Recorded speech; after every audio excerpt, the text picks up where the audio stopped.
ഇത്തരത്തിലാണ് നമ്മുടെ കുട്ടികളുടെ പോക്കെങ്കിൽ വരും കാലങ്ങളിൽ ഇവിടെ സംഭവിക്കാൻ പോകുന്നത് വലിയ അപകടങ്ങൾ തന്നെയായിരിക്കും. ലഹരിയെ പോലെ തന്നെ നമ്മുടെ കുട്ടികളെ കാർന്നു തിന്നാൻ പോകുന്ന മറ്റൊരു അപകട വാർത്തയാണ് ഇപ്പോൾ പുറത്തു വരുന്നത്. ഓരോ രക്ഷിതാക്കളും ഈ പതിയിരിക്കുന്ന അപകടം അറിഞ്ഞിരിക്കണം. മൊബൈൽ ഫോണുകളുടെ അമിതമായ ഉപയോഗം ഇപ്പോൾ ഏറ്റവും കൂടുതൽ ബാധിക്കുന്നത് നമ്മുടെ കുട്ടികളെ തന്നെയാണ്. അത്തരത്തിലൊരു സംഭവമാണ് കഴിഞ്ഞ ദിവസം കൊടുങ്ങല്ലൂരിൽ നടന്നത്. ആദ്യം ഇത് ഹിപ്നോട്ടിസം ആണെന്ന തരത്തിലുള്ള വാർത്തകൾ പുറത്തു വന്നിരുന്നു. എന്നാൽ ഇത് ഹിപ്നോട്ടിസം അല്ല എന്ന ഞെട്ടിക്കുന്ന വാർത്തയാണ് ഇപ്പോൾ പുറത്തു വരുന്നത്. കഴിഞ്ഞ വെള്ളിയാഴ്ച ഉച്ചയോടെയാണ് 10ാം ക്ലാസ് വിദ്യാർത്ഥികളായ 3 പെൺകുട്ടികളും ഒരു ആൺകുട്ടിയും പൊടുന്നനെ കുഴഞ്ഞു വീഴുന്നത്. ഒരുപക്ഷെ മരണത്തിൽ വരെ കലാശിച്ചേക്കാവുന്ന ഒരു സംഭവമായിരുന്നു അത്. ഈ സംഭവം നൂറുകണക്കിന് വിദ്യാർത്ഥികളെയും അധ്യാപകരെയും എല്ലാം ഏറെ നേരം മുൾമുനയിൽ നിർത്തുകയും ചെയ്തു. സമൂഹ മാധ്യമത്തിലെ ഒരു വീഡിയോ കണ്ട് അനുകരിച്ചാണ് 4 കുട്ടികൾ ക്ലാസ് മുറിയിൽ ബോധരഹിതരായി വീണത്.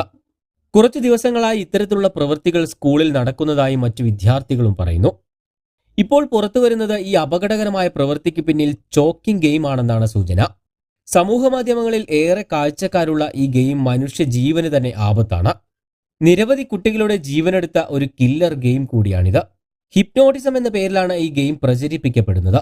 കഴുത്തിന്റെ പിൻഭാഗത്തും തൊണ്ടയിലെ ഞരമ്പിലും സമ്മർദ്ദം ചെലുത്തി തലച്ചോറിലേക്കുള്ള രക്തയോട്ടം തടയുന്ന ഒരു രീതിയാണിത്. ഞൊടിയിടയിൽ ആളുകൾ ബോധരഹിതരാകാൻ ഈ ഗെയിം ഇടയാക്കും.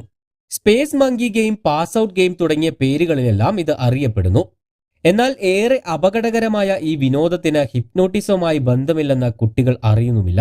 പരമാവധി സമയം ശ്വാസം പുറത്തുവിടാതെ കുനിഞ്ഞു നിൽക്കുകയും പിന്നീട് കഴുത്തിൽ ഇരുഭാഗത്തുമുള്ള ഞരമ്പുകളിൽ മുറുക്കി പിടിച്ചുമാണ് കുട്ടികൾ പരീക്ഷണം നടത്തിയത്. പല രാജ്യങ്ങളിലും ഇത്തരത്തിലുള്ള വീഡിയോകൾക്ക് വിലക്കുണ്ട്. മിനിറ്റുകൾക്കുള്ളിൽ ഹിപ്നോട്ടിസം ചെയ്യാമെന്ന മട്ടിൽ സമൂഹ മാധ്യമങ്ങളിലൂടെ പ്രചരിക്കുന്നത് നൂറുകണക്കിന് വീഡിയോകളാണ്. എന്നാൽ യഥാർത്ഥ ഹിപ്നോട്ടിസം ശരീരത്തിൽ സ്പർശിച്ചുകൊണ്ട് ചെയ്യാറില്ല എന്നാണ് വിദഗ്ധർ ചൂണ്ടിക്കാണിക്കുന്നത്. യുവാക്കൾക്കും കുട്ടികൾക്കുമിടയിൽ ലഹരി ഉപയോഗം പോലെ തന്നെ ഇത്തരം വിനോദങ്ങളും ഗുരുതരമായ സ്വാധീനം ചെലുത്തുന്നുണ്ടെന്നും വിദഗ്ധർ ചൂണ്ടിക്കാണിക്കുന്നു.